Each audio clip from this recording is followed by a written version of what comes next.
बगावत या इनकलाब। सुप्रीम कोर्ट में तकसीम गहरी और नुमायां हो गई है। इस पर बहुत से लोग परेशान हैं और अफसोस का इजहार कर रहे हैं कि देखिए हमारे मुल्क की आला तरीन अदालत का क्या हाल है। ताहम मेरी नज़र में इस तकसीम में सुप्रीम कोर्ट के लिए, इंसाफ के निज़ाम के लिए और पाकिस्तान के लिए बहुत बेहतरी होगी। दूसरों को छोड़ें, अब सुप्रीम कोर्ट के जजों ने ही चीफ जस्टिस के सुमोटो एक्शन लेने के इख्तियार पर सवाल उठा दिए हैं। गुज़िश्ता दिनों ये भी हुआ कि चीफ जस्टिस के बेंच बनाने के इख्तियार और मंतक पर भी सुप्रीम कोर्ट के जजों ने ही एतराज़ उठा दिया। एक रोज़ कबल तो सुप्रीम कोर्ट के 2 जज हजरात ने इस बात पर भी सवाल किया कि किस असूल की बुनियाद पर सुप्रीम कोर्ट के जजों के सामने केस लगाए जाते हैं, और यह भी कि मौजूदा निज़ाम शफाफ नहीं, जिसमें किसी केस को समाअत के लिए मुंतखब कर लिया जाता है और किसी को बरसों गुजरने के बावजूद सुना ही नहीं जाता।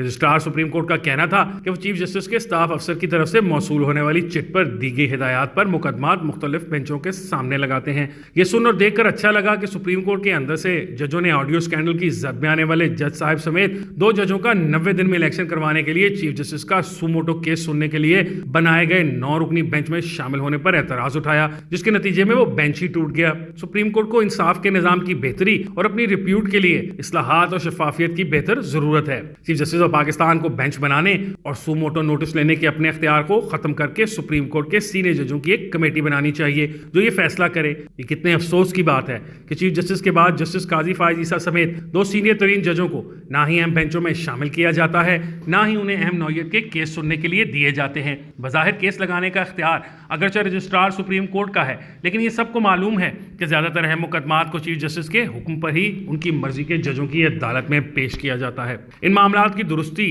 सुप्रीम कोर्ट और तमाम हाई कोर्ट्स में होनी चाहिए। ऐसा नहीं कि ये खराबी अब पैदा हुई है, ये निज़ाम की खराबी है जो पहले से चल रही है और जिसे दुरुस्त करने की जिम्मेदारी सुप्रीम कोर्ट की है। किसी ने हमेशा के लिए किसी ओहदे पर बैठे नहीं रहना। चीफ जस्टिस भी आते हैं और रिटायर हो जाते हैं। उस चीफ जस्टिस को हमेशा याद रखा जाएगा जो अपने इख्तियारात जिनका गलत इस्तेमाल होता रहा खत्म करके केसों को मुख्तलिफ जजों के सामने फिक्स करने, अदालती बेंच बनाने, सुमोटो नोटिस लेने के लिए एक ऐसा निज़ाम वज़ा करे जो शफाफियत पर मबनी हो, इंसाफ के निज़ाम में बेहतरी की कोशिश हो। इसके साथ साथ सुप्रीम कोर्ट पर यह जिम्मेदारी भी आयद होती है कि आला अदलिया के जजों की तैनाती के निज़ाम पर नज़र सानी करे ताकि हाई कोर्ट्स और सुप्रीम कोर्ट में तैनात होने वाले जजों का मयार जान पहचान और ताल्लुकात की बजाय मेरिट, आला किरदार और इंसाफ पसंदी पर हो।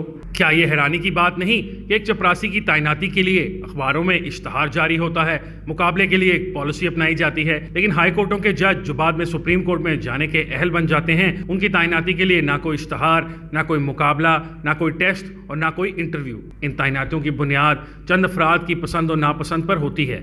इस निज़ाम को बदला जाए। इसी तरह मुल्क की मौजूदा माशी बदहाली के तनाजुर में आला अदलिया के जजों और चीफ जस्टिस पर यह जिम्मेदारी आयद होती है कि अपनी मरात, प्रोटोकॉल और रिटायर्ड जजों की 10 से 15 लाख रुपए माहाना पेंशन जैसे मामलात पर नजर सानी करें।